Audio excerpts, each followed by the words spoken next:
present in between.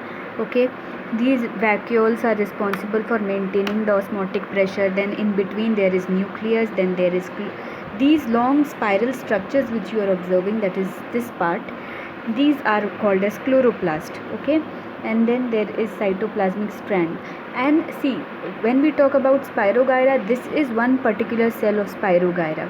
Okay, now one particular Spirogyra over here is joined by plasmodesmata. ठीक है, और and then they joined end to end and they make the entire spirogyral structure. Okay, so it is in the previous video I have told you the reason why fragmentation takes place, maybe due to if the salinity increases in the fresh water, so that may cause the osmotic pressure to develop in the cell and all these cells will get fragmented. Okay, and each part of Spirogyra or each cell of Spirogyra will give rise to the entire organism. Okay, now another reason which I told you was mechanical injury, and third reason which is responsible for causing fragmentation is some kind of changes in the middle lamella. Where is this middle lamella found? So I will replace this picture and I'll take another page and I'll explain. This is another cell which is again having a spiral chloroplast along with vacuoles and other organelles. Then again there is a third segment. So this particular structure, okay, this particular structure which is joining different cells from end to end, okay, that is called as middle lamella. So if there is a certain change in this particular structure which is joining your cell from end to end, that is also responsible for causing your fragmentation.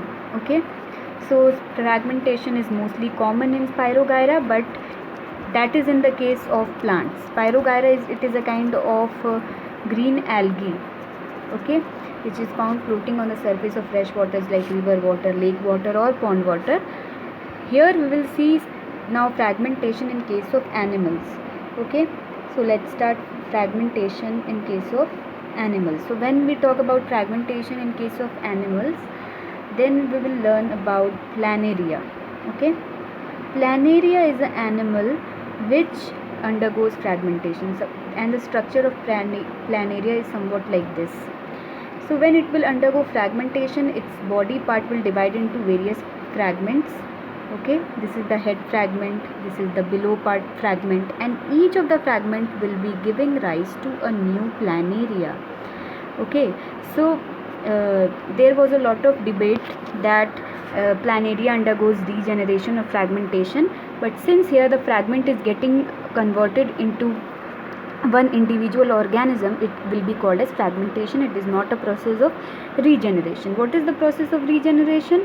If any organism has lost any organ or a tissue or a part, then if it regenerates only that part, that is called as regeneration. For example, if you take your example, if you will go and play in the playground and you have got hurt in some part of your body, whether it is hand or whether it is leg, then that upper layer of the skin, okay, where you have got a cut mark or where you have got a wound, it will be destroyed. Okay, that tissue layer will be destroyed, and after few days, maybe a week's time or a month's time, you will find that again there will be a skin layer which will be covering or which will be covering that wound. So that process is called as regeneration. Okay, and fragmentation is a different thing. In fragmentation, if we make pieces of our body, each piece of our body will develop into a new organism. Okay, so that is called as the process. That is the entire concept of fragmentation here, so, which is a very very important concept, and questions are also asked related to difference between fragmentation and regeneration. It can be asked. So this is a very important topic from exam point of view. Now we will move on to another part, that is asexual reproduction, another criteria, that is called as spore formation. So there are various organisms which follow asexual reproduction. I told you in asexual reproduction it is necessary for an organism to, like, it's not necessary कि the organism will be forming any gamete and it will be doing reproduction. It may not form a gamete and do reproduction from a single part of their body, or it may form or specialized structures for giving rise to the new organism. So there is another topic which is called as spore formation. In spore formation we have what? Zoospores. Now what is the meaning of these zoospores? Zoo means motile and spores means small circular structures. Okay, so zoospores are motile structures or reproductive structures which give rise to a new organism, okay, which is mainly common in different types of fungi or different type of you can say family of plants, which we will see further. Let's have an idea about what spores are. Then another type of